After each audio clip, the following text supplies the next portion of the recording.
Hello girls. In today's video we will discuss about Gaussian plume model. For Gaussian plume model to be effective or to be applied, we need to take into consideration four factors. The first factor is wind speed of that particular area should be constant with elevation, which means as height increases, the wind speed at each elevation should be constant. For example, at 5 meters, if the wind elevation is meter per second, for example 10 meter per second, and if we in that 5 meter elevation, whether we go front or back, whether we go any distance, whether we go in any direction in that 5 meter elevation, the wind should be 10 meter per second. Likewise, if we go to 10 meter elevation, the wind speed, consider the wind speed there to be 11 meter per second. Then there also, if we move in any direction, the wind speed should be that same 11 meter per second.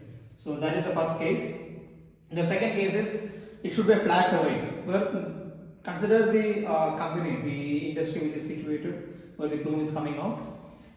That plume where it is coming out, the situation of that plume or that chimney should be in a flat terrain. It should not, there should not be on a slope. Understand? The third condition is that pollutants should be conservative, which means that the emission, the pollutant emission, the plume emission or pollutant emission from the chimney should be constant or conservative,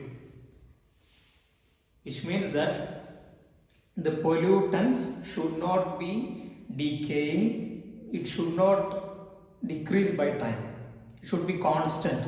The pollutant concentration should be constant in each interval of time. The fourth factor is rate of emission should be constant. This scenario is in such a way that the amount of pollutants, the quantity of pollutants that is emitted from the source should be constant within a particular period of time.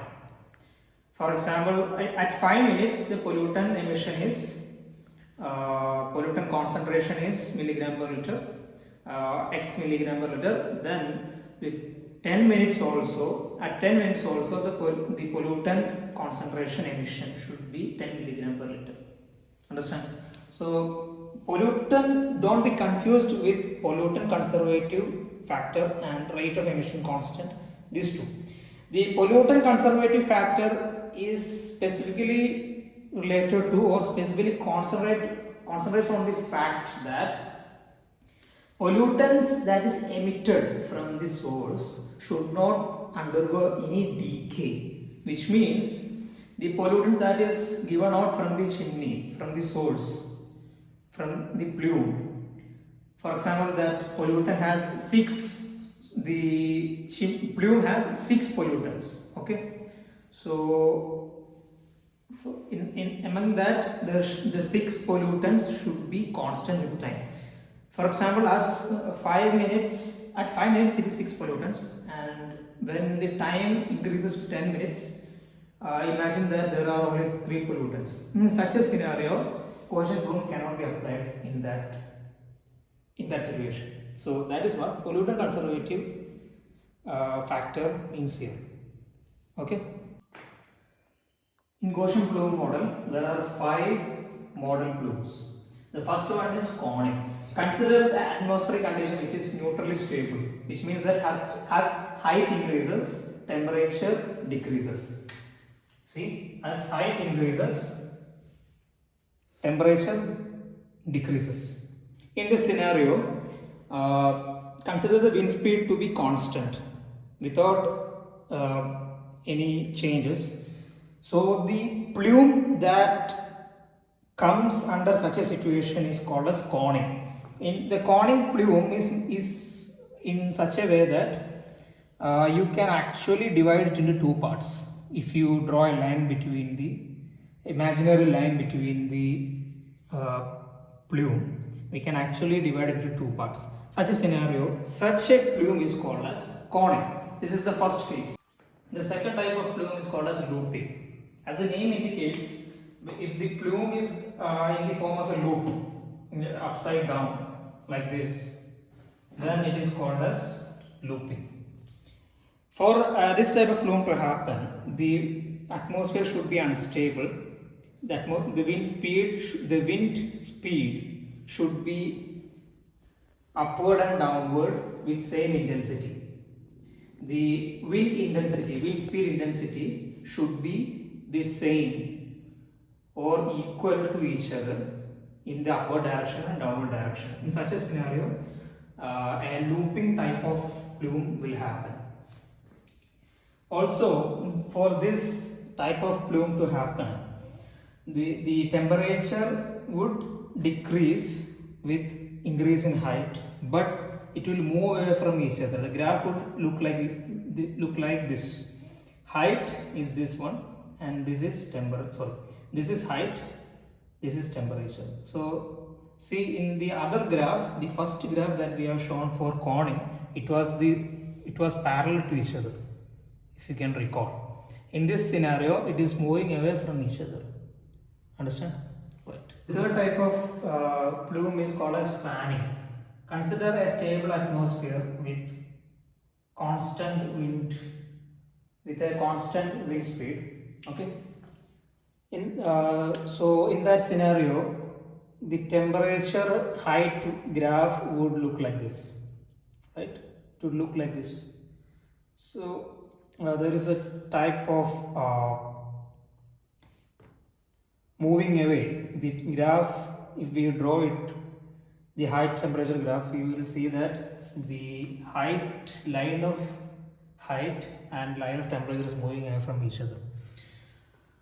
So in such a scenario, the wind speed will be, the atmosphere is stable, but the wind speed is restricted, right? It is restricting the plume dispersion. So the plume will be going in a straight line like this. This type of plume is called as fanning. The fourth type of plume is called as fuming. In this scenario, the atmospheric conditions will be stable.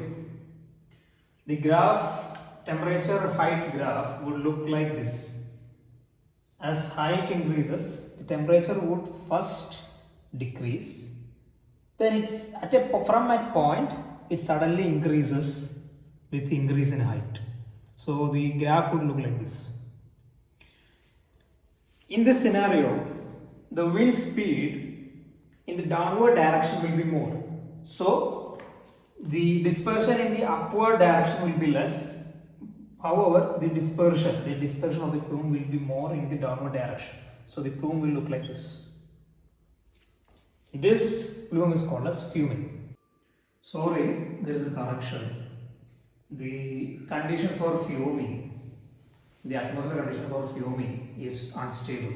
Okay, I accidentally wrote it like that, accidentally told it like that. So sorry. So keep in mind, the atmospheric condition for fuming, the fourth type of plume model, is unstable. Also, the atmospheric condition for fifth type of plume is unstable. In the fifth type of plume, which is called as lofting, the atmospheric condition is unstable. The graph would look like this. Height and temperature graph would look like this. Just opposite of fuming. As height increases, temperature first increases, then decreases to reach this at same point as height. Understand? In such a scenario, the wind speed would be more in the upward direction than the downward direction. So, since the wind speed is more in the upward direction, the dispersion would be more in the upward direction. This would be how the plume would look like in the lofting condition.